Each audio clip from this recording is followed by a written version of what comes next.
Hey everybody, it's Isaias with IRB Gamer, and we're here at PAX West in Seattle, Washington, and I'm here with Nick. For people who are familiar with it, we know what Medieval was back then. Could you tell us what it's like now? Medieval, specifically what we're doing for PS4, it's kind of like a 4K throwback to a lot of those, like, I was like early but mid-gen PS1 games. I've been telling a lot of people it's kind of challenging. It is an action-adventure title, so, character action, but it's very different. The combat's very, very loose.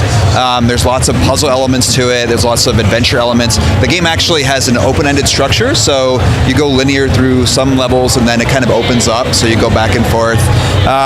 It's a story of Sir Dan, this kind of disgraced knight who dies at the beginning of this battle, takes an arrow right through the eye, which is why he only has one eye, and then gets accidentally resurrected when this necromancer basically resurrects him from the dead. So he's kind of there to redeem himself, to save the land, and it's this pretty funny story. All the characters in the game kind of make fun of him as he's going through and give him crap, but he's there to save the day, and it's a pretty funny game. Yeah, it's good to get your hands on it if you have a chance.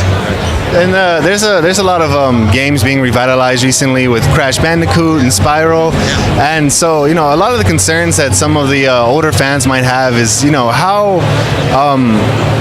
how true to the originals are you keeping them? How would you say that compares to Medieval now versus Medieval then? Yeah, extremely authentic, and that was actually one of the key pillars of the game design, was to make it feel like Medieval felt on the PS1. So you pick this up, Dan looks amazing, but he feels like he did back in the day. Very deliberate reasons for that, design-wise, and you'll see as you play through it. The dev team constantly tells me that every time they would think about altering or changing something, they found out that there was a very specific reason why they couldn't do that. So if you're familiar with the PS1 game, you're going to be right at home. If you're not familiar with the PS1 game, it might take a little bit getting used to, but once you have control of Dan, you see how he works, you check out his weapons, you'll be right at home, you'll do great. Do you have any advice for anybody who has never played Medieval? Anything that you might want to tell them to just let them know about really what Medieval is and why if they haven't played the original, why it would still be worthwhile? Yeah, absolutely. So the game is wild. All sorts of different design decisions in here. Like I was mentioning, lots of variety in gameplay. The game is tough. Like I was saying, no checkpoints in the middle of stages. So like back on the PS1, that save card would save between the memory card between each stage, right? So you're really supposed to go through the stages pretty methodically, using your shield. A lot of people forget about you can use your shield. You will take damage from enemies, like you can't avoid that, so you really want to be careful.